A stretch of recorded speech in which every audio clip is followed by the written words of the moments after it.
I translated this chapter when in graduate school a few years ago.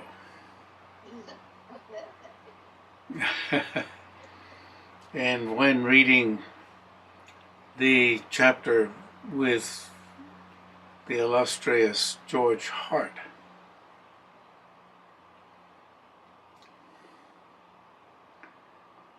of course, I was not reading the Tsong-kha-pa with George Hart when I was reading the Chandrakirti in Sanskrit with George Hart.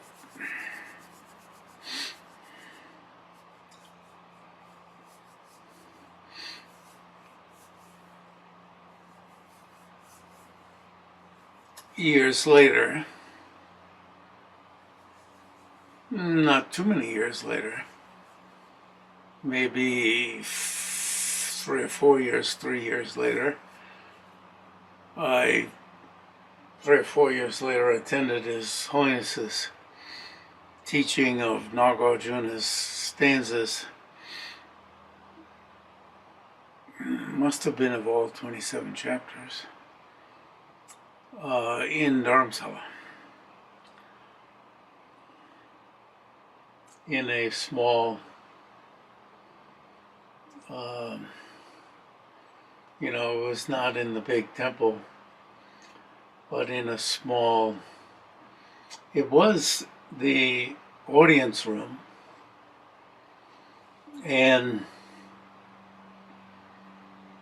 I can't say a bunch of scholars, but what was it, 100 or so scholars gathered in that room, sitting on the floor, to listen to Nagarjuna's 6 collections of reasonings, the 6 texts, listen to His Holiness's teachings.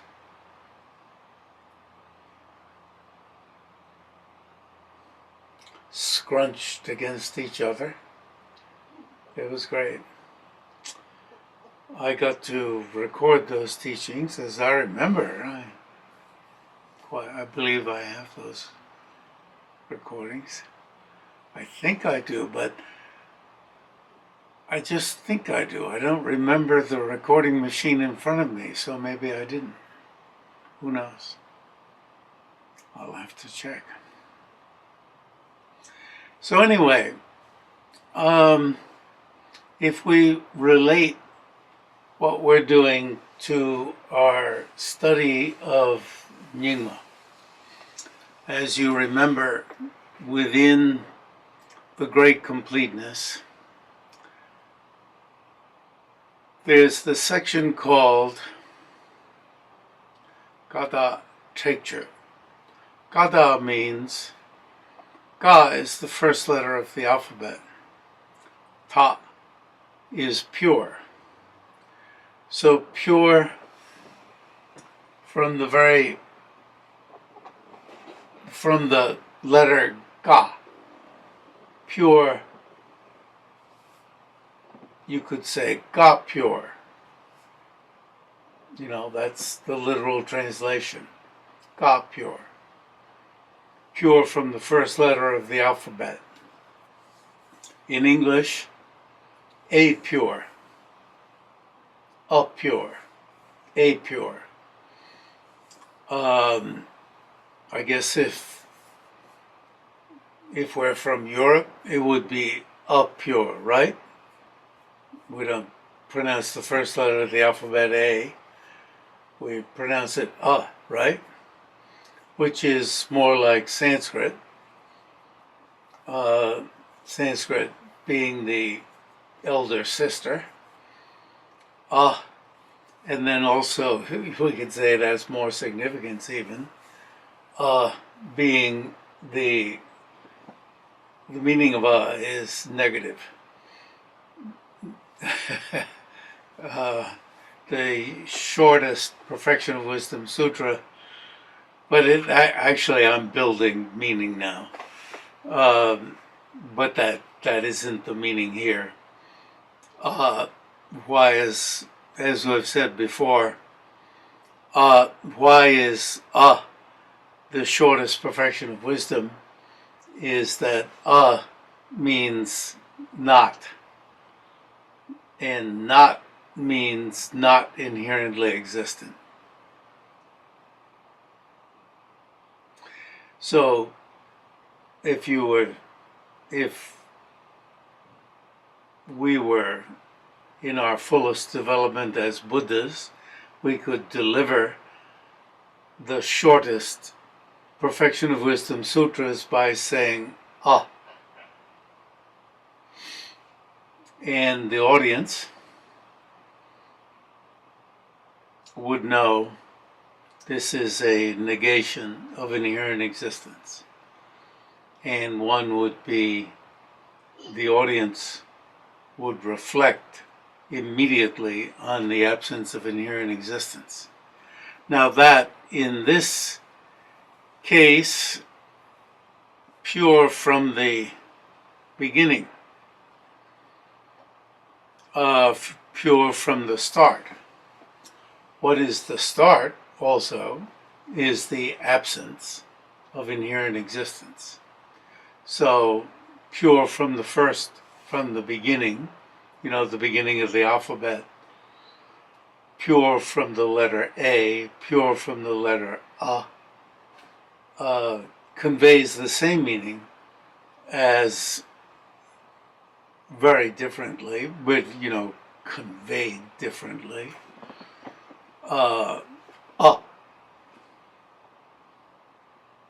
as the shortest perfection of wisdom. It's a different vocabulary to say the same thing. So gada, ga ne takpa. The gata is short for ga ne takpa. Pure, ta, from ga, from the first letter of the alphabet, from the beginning, from the start, from the primordial start. Start, then,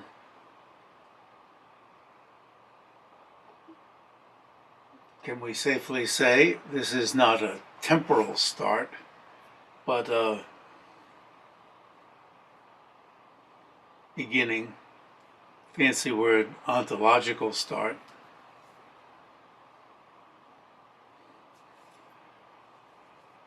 Almost sound biblical, King James Bible. Pure from that from which everything flows. So gane takpa, gata, treatise. So that element of the Nyingma teaching, which is gata treatise. Take is hardness. And this aspect of the teaching is take, is hardness, blockage. Take, but it's hardness. And che is, and this is really chana or chota che. In this word che, this word that is often mispronounced as che, this che, cut off attachment, is in outside of Tibet, let us say. Even Tibetans pronounce it che, but it's che.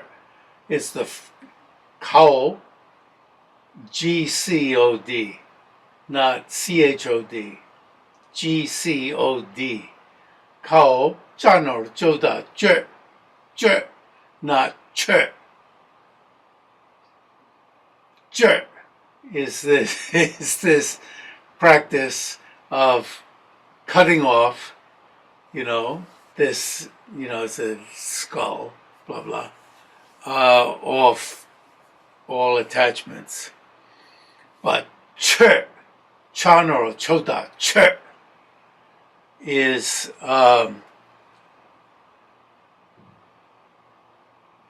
cutting through the hardness. You see, everything appears to be hard, excessively, really, concrete.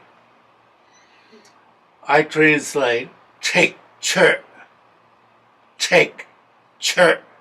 as breakthrough. Gada teacher. Pure from the beginning. What is the practice? Teacher. Breaking through the hardness. But breakthrough, and if really to convey the whole thing, hardness, breakthrough. Breaking through the hard. See, these things that appear to us, I want my coffee, and I see it, and I see something lustworthy, something very hard, must have. Run to the kitchen, open up the microwave that I turned on before, initially coming here, and then I run back to get it, and I must have it.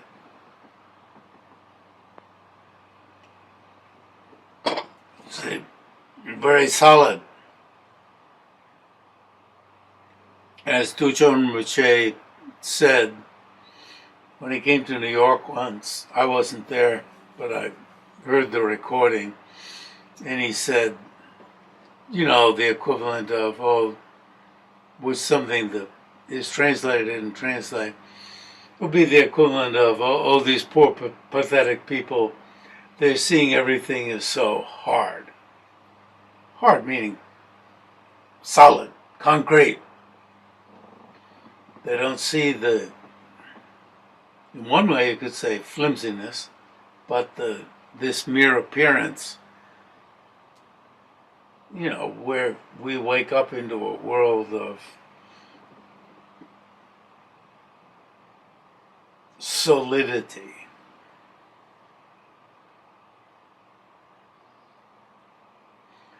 Gata and Gane Takpa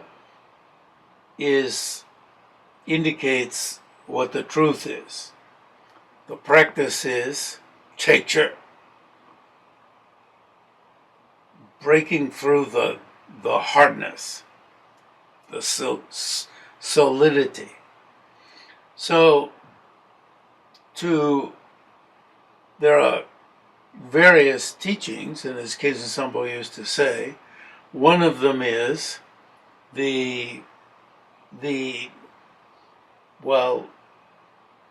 I've been told in Chinese it comes out as the eight no's, 8 knots, N-O-T-S, not this, not that.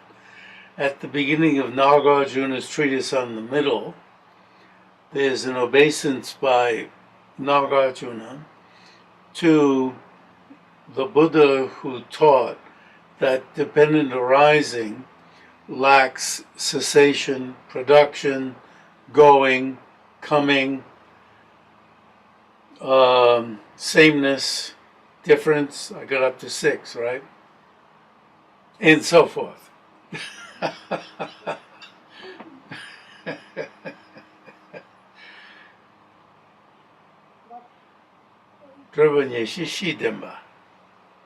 I don't know. Anyway, the last 2. These are called the eight no's. 8 no's or 8 knots, you could say. Not this, not that, and so forth. 8. And so, as Keizo Sampo said, this is one of the ways of doing Chekcher, breaking through the hardness. So, we're doing the second pair in Nagarjuna's kindly does a second chapter on going and coming. As he says, when you do going, you are analyze going, you are perforce analyzing coming, because coming is going looked at from the other side. Going there means coming to over there. So now I was sort of playing a game of at what point do you get so immersed in the words of figuring out what Nagarjuna and Chandrakirti are saying that you're all tied up in conventional words and you're not practicing the great completeness. You know, you can't claim that you're practicing Dzogchen. You know, Dzogchen, you know, when you are studying these stanzas and something cracks in your mind and it upsets, disturbs, you know, oh, can there really be motion? You know, you get, you know, what is a foot? Is there a foot? You know, you get knocked on your ass. And does the foot ever step on it? Is there any such thing as motion? Is there any going? You know, you get doubt.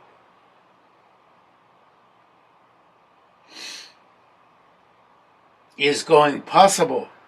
Or going isn't possible?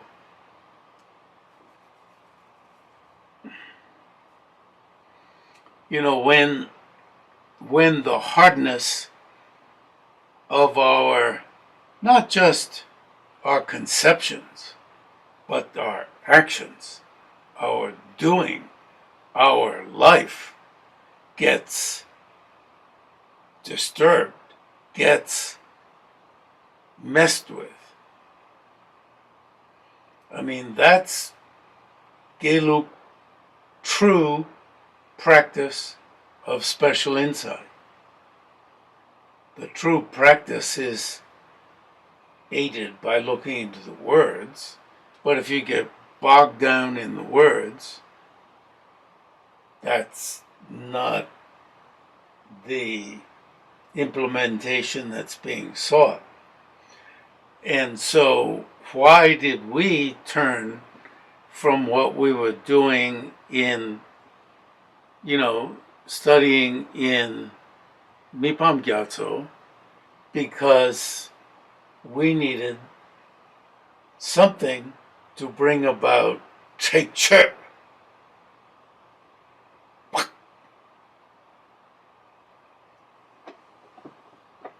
So one of the techniques for Cheche, kata Cheche, was Jungne Drosum, Jung, examining from where the mind or some thought I have arises. You know, your teacher asks you, look into your mind. From where does your thought arise? And you say, what? What's he talking about? What's she talking about? And your teacher says, where does that thought reside? What? It's in my mind. Why are you asking such a dumb thing? And then teacher says, that thought, that thing you were thinking about, disappears, right? What does it disappear into? And what do you mean? It just disappears. And then teacher says, might say, think about this Jung, arise, Ne, abides, Dro, where it goes. Think about from where it arises, where it abides, where it goes to. You know, that's another. He says, she says, and come back in a week. Or says, come back in a month. And you think, holy shit, a month? Or says, I'll see you after a year. I'm going to Spain. You stay here. And you think, how could I think about it? You know, and then you start following your thoughts and, God, from where did that come? Where is it sitting? You know, use different word instead of abide. And where'd it go? You look around. Right? And you remember that story. You know, I don't know where I was reading it, maybe in some advertisement for a book, where the I think it was a monk, but it can be anybody, went out and looked under stones to see if it was under stones. You know, looking in really absurd places. You know, that's one. And so here, you know, sometimes I wonder in Gelugpa if it gets so complicated, you know?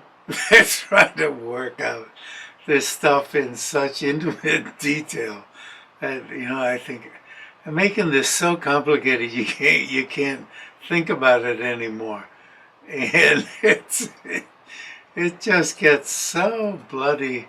I mean, it's like the, you know, it gets beyond practice. It becomes impractical.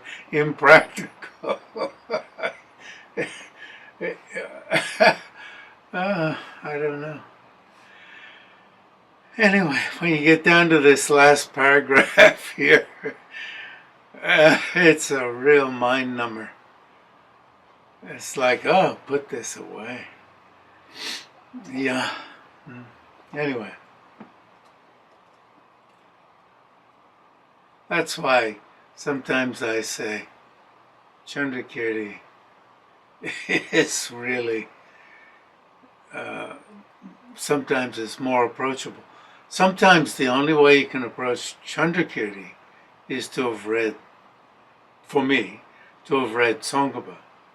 But the only way you can lay aside some of the problems Tsong-kha-pa introduces me to is to go back to Chandrakirti, because those problems that Tsong-kha-pa raises don't appear in Chandrakirti. But anyway, I'm just admitting the inadequacies. Tsong-kha-pa is like over one's head. He's like trying to bring together he is trying to bring together the compatibility, like in the last paragraph of this section, the compatibility of dependent arising and emptiness. Whereas you see what the reasoning is doing. It's putting you in a box. And then you're breaking the box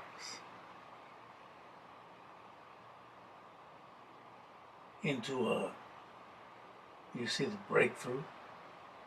Putting you into a box. But you have to become convinced in the box. And getting released out of it. But it's not some intellectual box. The box you're being released out of is your own emotions. The world you've always been living in. And you have to see the connection between the box you think you're being put into solely by these words, You have to see the connection between it and the emotional life you're living in. You have to feel that. Otherwise, when you break through it and you search but don't find, the impact on your emotional life doesn't occur. And you don't undergo the experience of, I was messed up to be worried about this and that thing. The emotional impact won't be there. You think it's just a shell game, like what Richard Robinson, my mentor at Wisconsin, until he died. But of course, when people die, their mentoring doesn't cease, because what they taught, we remember. It's like, Karl Marx's teaching, the end of his life, or one's reading of something Karl Marx said, or Abraham Lincoln said, doesn't cease. Abraham Lincoln said, you can fool some of the people some of the time, and all of the people some of the time, but you can't fool all of the people all of the time. That stuck with me. But then I wonder, can you fool a sufficient number of people a sufficient length of the time? Those things stick with you. Abraham Lincoln, these things, his teaching lives on, and it gnaws at you. Maybe you can't fool a sufficient number of people a sufficient length of time. But that's what a whole lot of oligarchs are counting on. A sufficient number, a sufficient length of time. And a whole lot of religious leaders, and, you name it. Okay. The earlier passage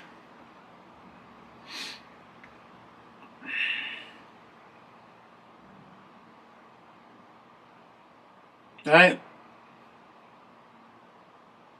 Is it all of stanza 1?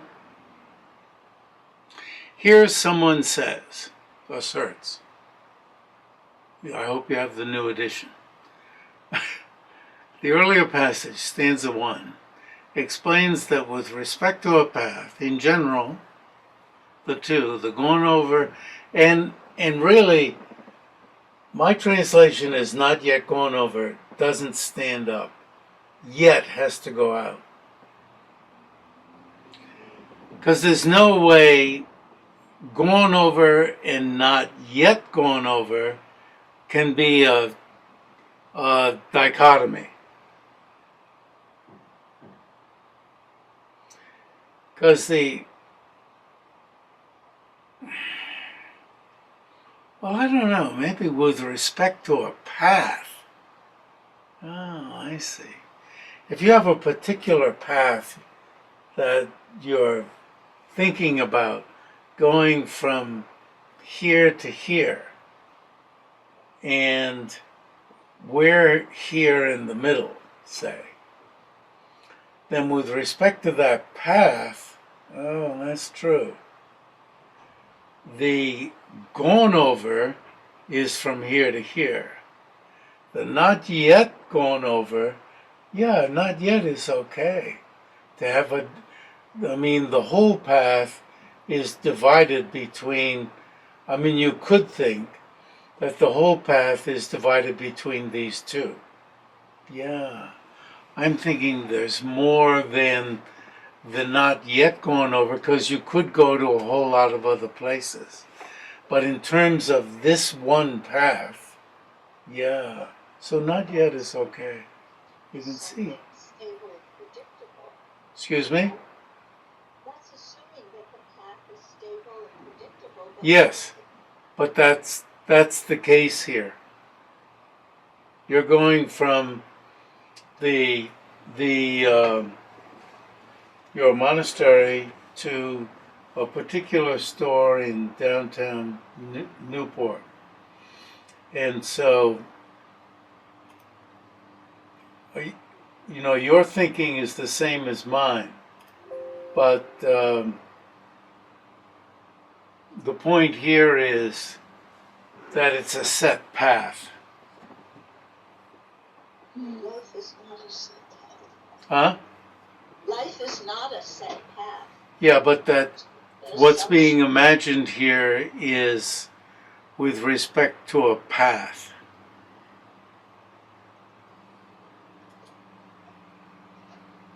So you and I were having the same thought. Glory be.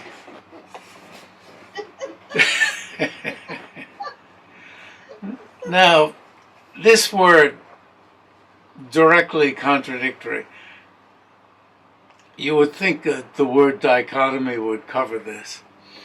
But there's directly contradictory and indirectly contradictory. And directly contradictory means, for instance, the terms impermanent and permanent are directly contradictory. Impermanent and permanent. Whereas the terms in Tibetan, permanent and thing, Dakpa and Ngöbo. Ngöbo, in this restricted sense, means impermanent thing, functioning thing. And these two terms are called indirectly gyugel.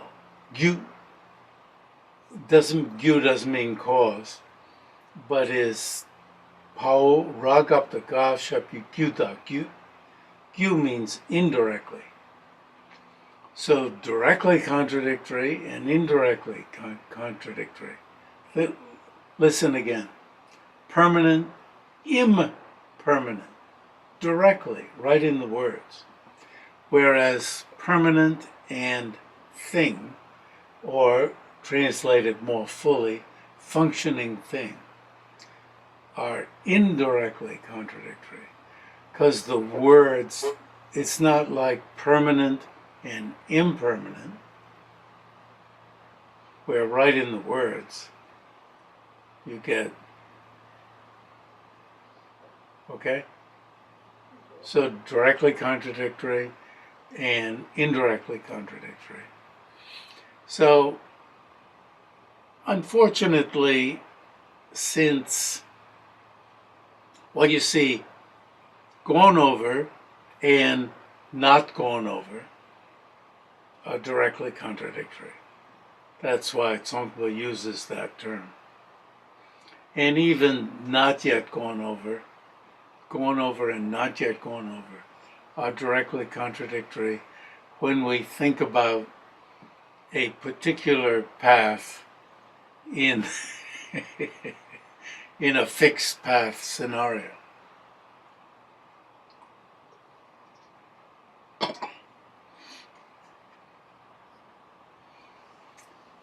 Fixed path scenario, I'll agree, never occurs in the world. No matter how carefully you drive, it ain't gonna work. No matter how carefully you walk. But anyway, if you think about it in a sort of vague way. Anyway, that's why I changed this to directly contradictory. And then I tried to think of how you would use the word dichotomy, and in an obvious dichotomy as opposed to one. Well, I suppose we could say directly dichotomous, or Or to put it another way, the two, the crossed and the not yet crossed, are directly contradictory. So we've dealt with this quirky vocabulary. Not quirky, just a helpful distinction that's made in elementary and in highfalutin texts, both. Elementary texts are lay out the highfalutin. It's amazing how highfalutin the elementary are. Therefore, a path being gone over that is not any of these does not occur. If these are the only two choices, and this seems to be what Nagarjuna is saying in that first stanza, that you couldn't have a being going over. Once you've only got these two possibilities, you couldn't have a being going over that doesn't involve at least one of these, if not both of these. And this is what this someone is saying, and we have to admit that it really does appear that that's what Nagarjuna is saying in the first stanza. And this passage indicates evidence why the going over and not yet going over are directly contradictory.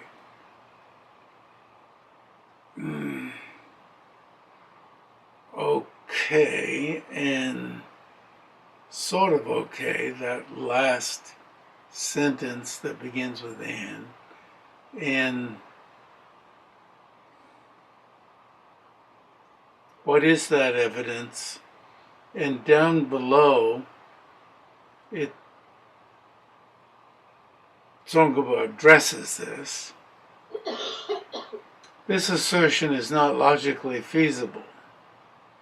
I mean, we could just translate this as feasible. Feasible means logically feasible here. Because the sign that, which is that the going over and not yet going over, which exclude a third category, respectively have a ceased action and an action not yet produced. And Tsong-kha-pa says that doesn't work, because the sign that's going to prove this doesn't work. It's not true. It's not established. It's not true.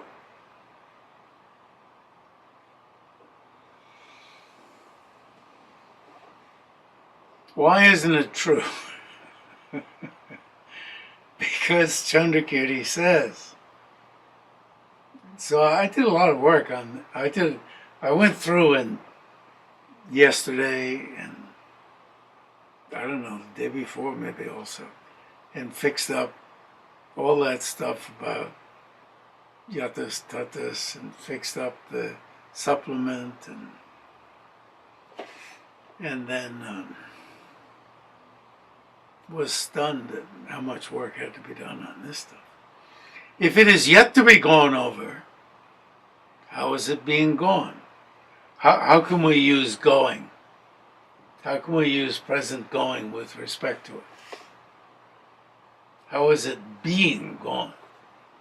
Maybe we could put being in italics. Does that help? How is it being gone? But if it is being gone, it is not the not yet gone.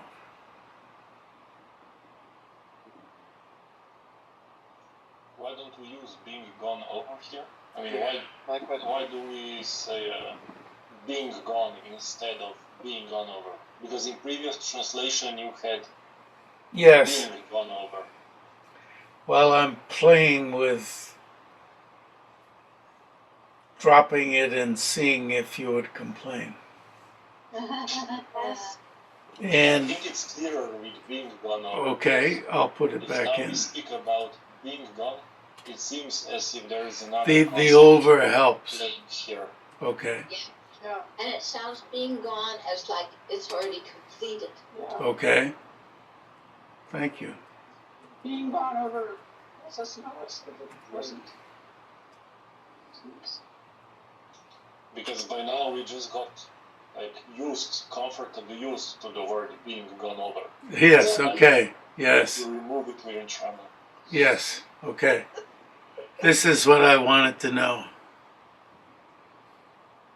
Now you were gonna, how will you say it now?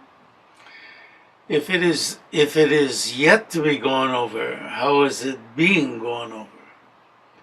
If it is being gone over, it is not the not yet gone over. Yeah.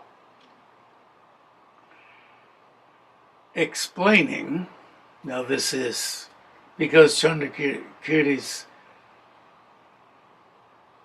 now we could say because when Chandrakirti says he is explaining, that may make this easier to swallow.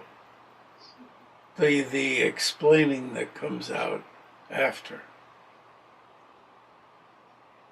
Because Chandrakirti's clear word says, blah, blah, blah, explaining.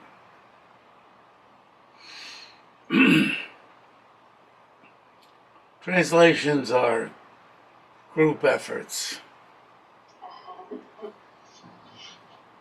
Explaining that if something is being gone over, I added in something, of course.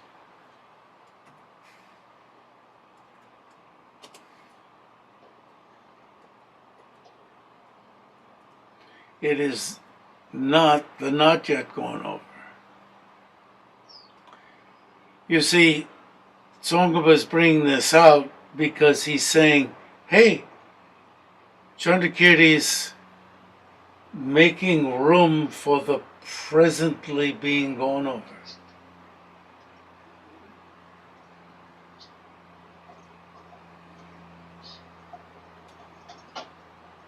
So maybe we need to bring that out.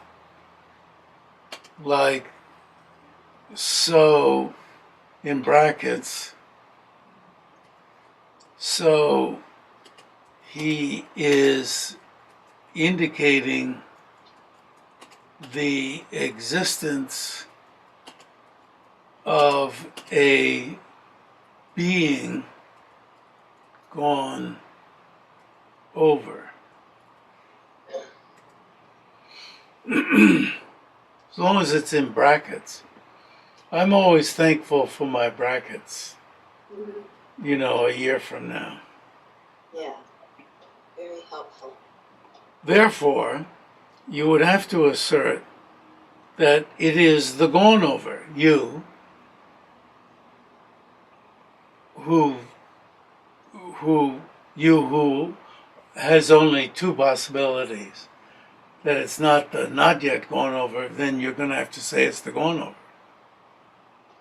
You who think who thinks Chandrakirti is dealing with a dichotomy, only two choices, would have to assert that it's the gone over. But if you did maybe say it is the gone over, since the gone over is that of which an action has ceased, it would be contradictory for it to be being gone over.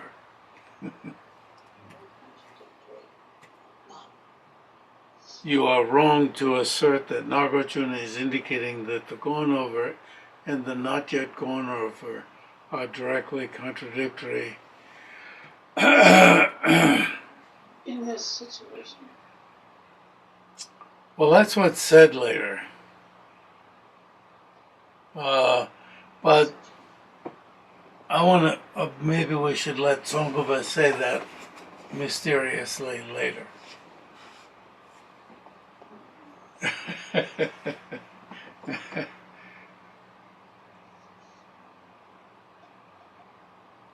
Which we are already up to.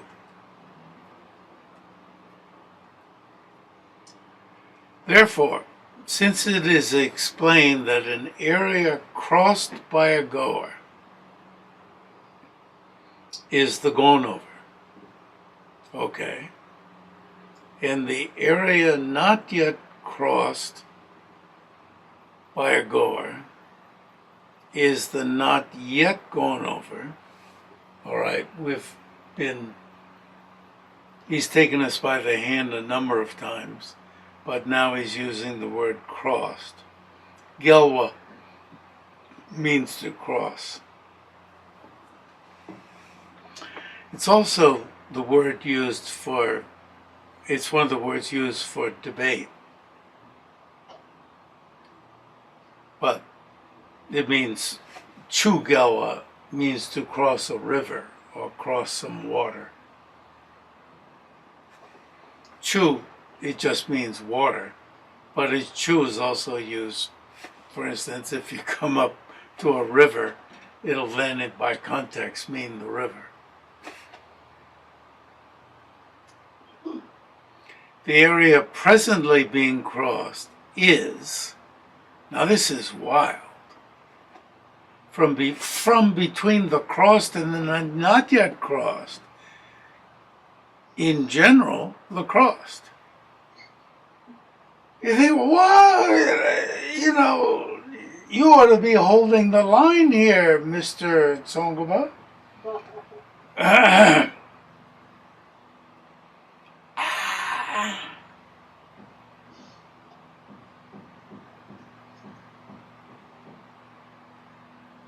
The area presently being crossed. Now, as is the case with crossing an area of water, since he says an area, chu yul, you know, you wouldn't want to say an area of river. Area, once you say area, then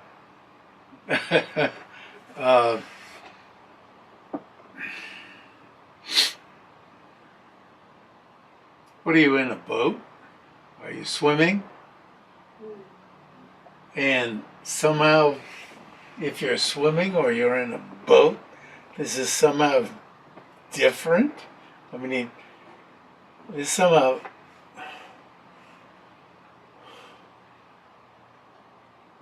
suddenly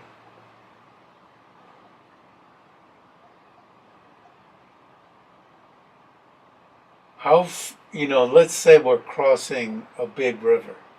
Well, crossing the Mississippi, whether it's big or not, at that particular point.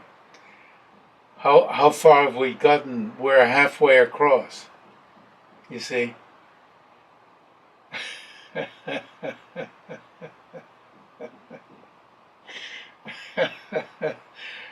You're in a car going to Newport, all right, shopping, and you wonder, so, there's somebody visiting, and they say, how far have we gotten?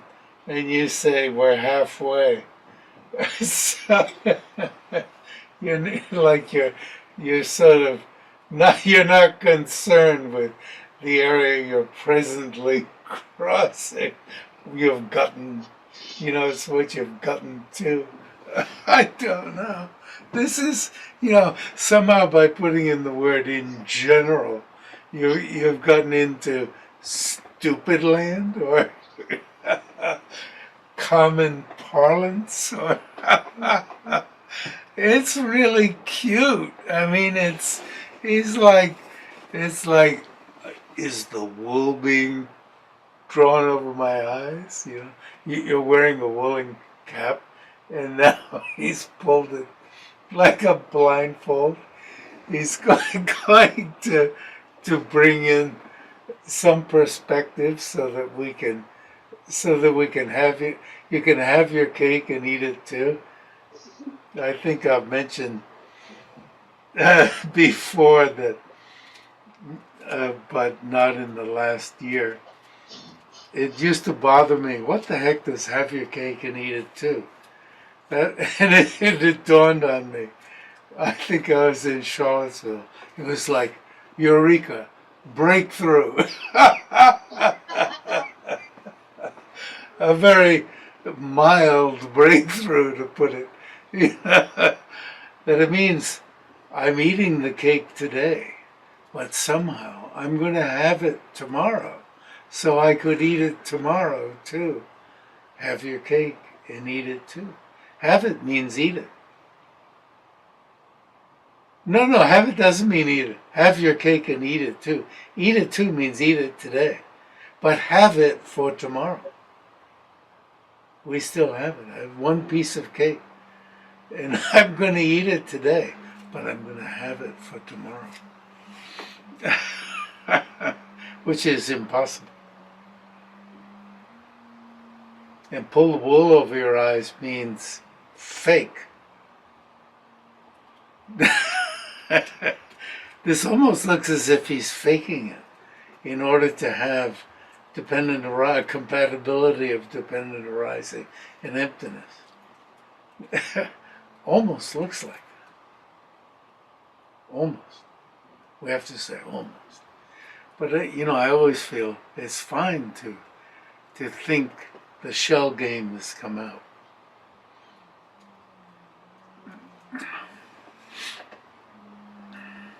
If you don't allow these thoughts that a trick is being played, you won't see, if he's really got something, you won't see it. You'll be hiding that you think a trick is being played. Ah, here's his trick. And then you'll see if it really works, you won't see it. You'll have to, again, break through.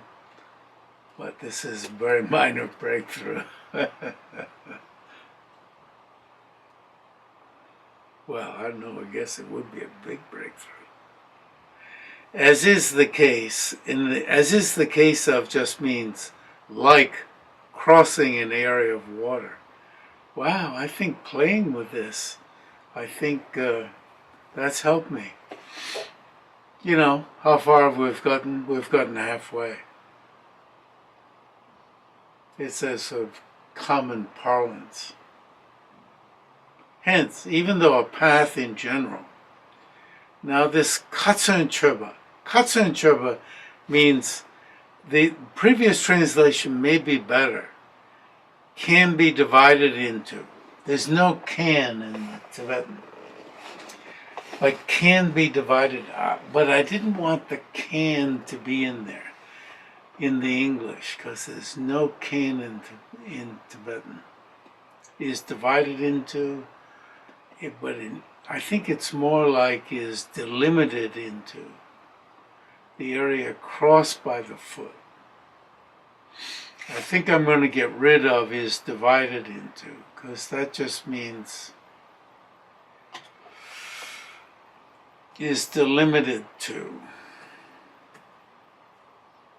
Sounds vague, but Tsong-kha-pa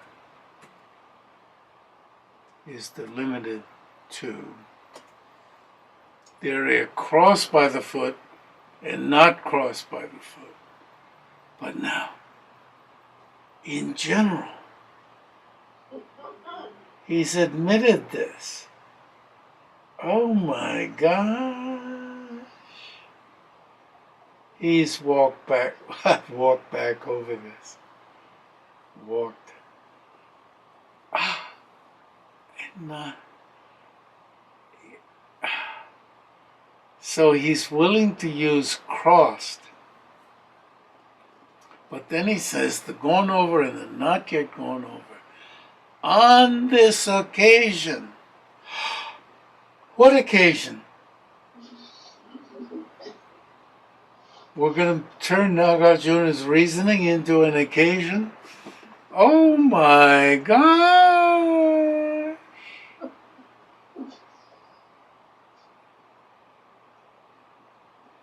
So then I realized this morning I've got to translate this really carefully.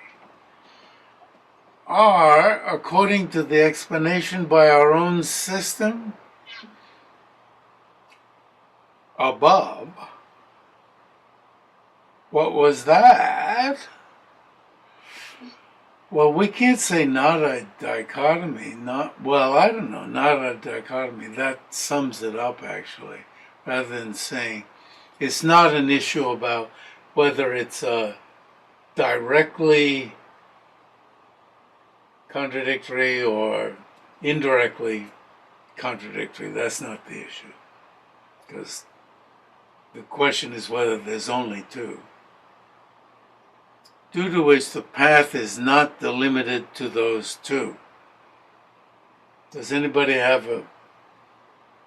We should actually ask all of you to write down on a piece of paper what those two are.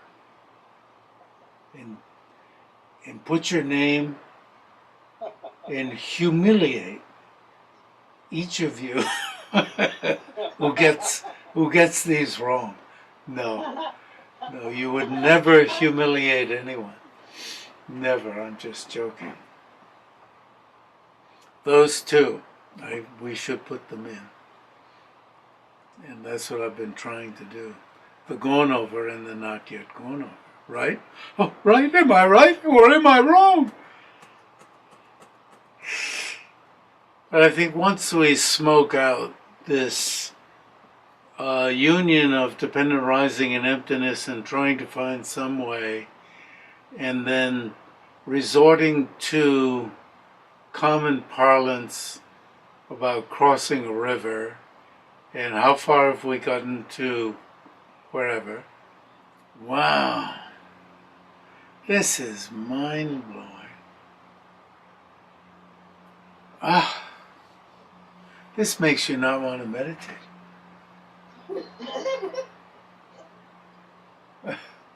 As if this is what you're supposed to meditate on? No, it's the non-finding. Therefore, the statement by Nagarjuna in the first stanza, without including the gone over and not gone over, also is not made by reason that these two, the gone over and not yet gone over, are directly contradictory.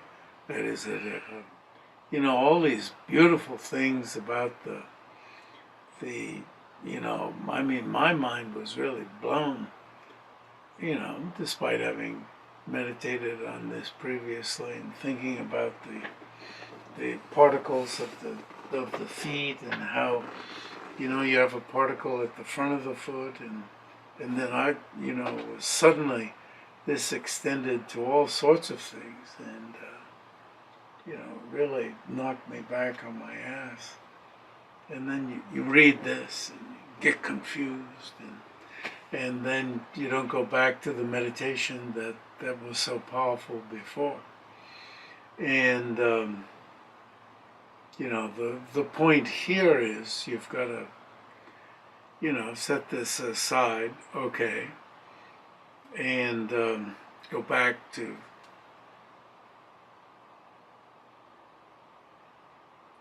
what was so powerful. And, anyway. And even we can understand why Gindan Chumpel said Tsong-kha-pa is too subtle. Too subtle. And why His Holiness once in London said, if you want an explanation, go to Geluk. If you want practice, go to Gagyu. If you want what was it? For Sankhya, he had all four. And the audience was Geluk. And so these are are are